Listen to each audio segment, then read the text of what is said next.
Bonjour à tous, merci de vous joindre à nous sur la télévision Agro-Richesse. Je suis Yoshua Domedi, votre présentateur de la journée. À la une donc de cette revue d'actualité consacrée au changement climatique, qui est l'un des défis les plus pressants de notre époque. Un phénomène mondial qui a donc des répercussions sur nos vies, notre planète et toute notre société. Nous évoquerons donc les conséquences du changement climatique ainsi que les moyens prises par les petites et moyennes entreprises pour lutter contre ce fléau. Je serai donc en compagnie de Mme Pavel Chamabé, qui est une rédactrice de contenu agricole, qui partagerait ses opinions avec nous sur ce fléau. Merci de nous rester à l'écoute juste après cette petite pause. Vous désirez approfondir vos connaissances dans le secteur de l'agriculture. Découvrez les dernières nouvelles avec le magazine Agro-Richesse. N'hésitez pas à télécharger la nouvelle édition sur agrorichesse.com et restez informé des dernières tendances. Merci de toujours rester à l'écoute de la télévision Agro-Richesse.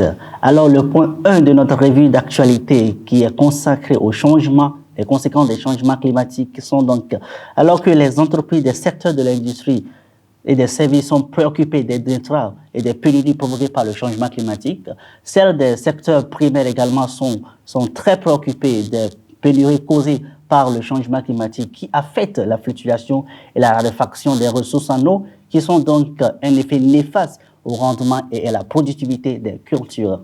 Alors, Madame Pavel Chamabé, j'aimerais vous demander de partager avec nous quelques exemples concrets des perturbations causées par les fluctuations et des raréfactions des ressources en eau sur les pays francophones de l'Afrique de l'Ouest.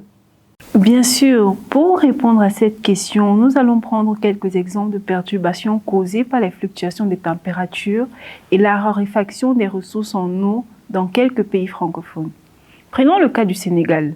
Le Sénégal a connu des sécheresses récurrentes en raison du changement climatique. Les variations de température et la raréfaction des ressources en eau ont un impact négatif sur l'agriculture, en particulier sur la production d'arachides, de mil et de maïs. Ces perturbations affectent effectivement la sécurité alimentaire du pays.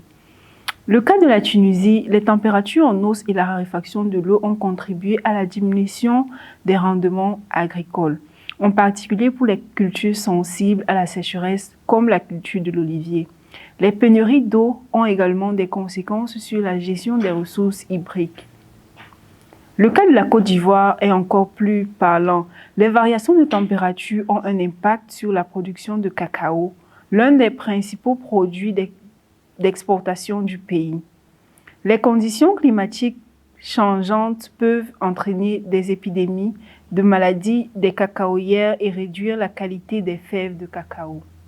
Merci pour ces éclaircissements, Madame Pavel Chamabé.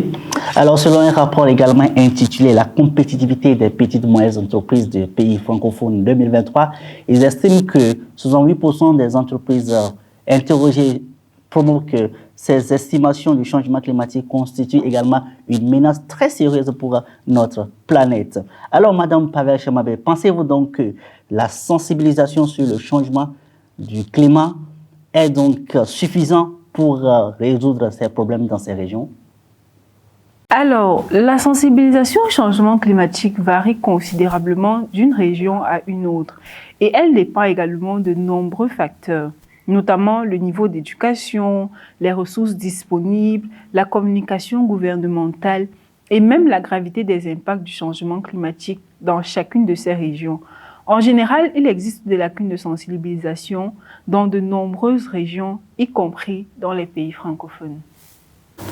Merci, Madame Pavel Chamabé, pour ces conseils invités et ces faits relatés sur les fléaux du changement climatique.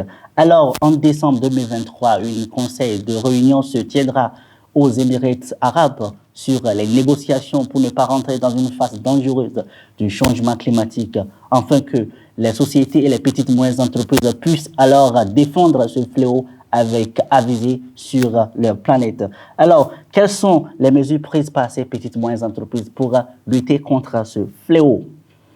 Aujourd'hui, lorsque nous parlons les petites et moyennes entreprises là, des pays arabes et de l'Afrique subsaharienne, ont mis en place une méthode d'adaptation contre le changement climatique afin de pouvoir les permettre de progresser dans leur champ d'activité industrielle et de l'agro-industrie également. Plus précisément, 59% de ces entreprises du secteur de l'agriculture ont investi dans les infrastructures, dans les ressources et d'énergie, afin que ces changements climatiques ne puissent affecter le travail et le progrès de leur situation. Alors, en général, ces entreprises sont donc préparées au dérèglement des changements climatiques grâce aux investissements dans les infrastructures, dans les systèmes d'irrigation moins gourmands en eau, pour pouvoir les permettre de toujours soutenir leur production et leur industrie agricole. Ils ont également investi dans les différentes formes de transport qui pourront permettre les achats et les ventes de leurs produits. Tout sera tout donc pour cette revue d'actualité aujourd'hui. Alors, cette séance de revue d'actualité s'est tenue grâce à TIAS Group, qui est une société internationale qui est dans l'industrie agricole, également à KAIS, qui est une plateforme d'électronique, de vente des machines agricoles et des produits agricoles aussi. Ce serait tout pour aujourd'hui. Merci de rester toujours à l'écoute de la télévision AgroRichesse. À la prochaine.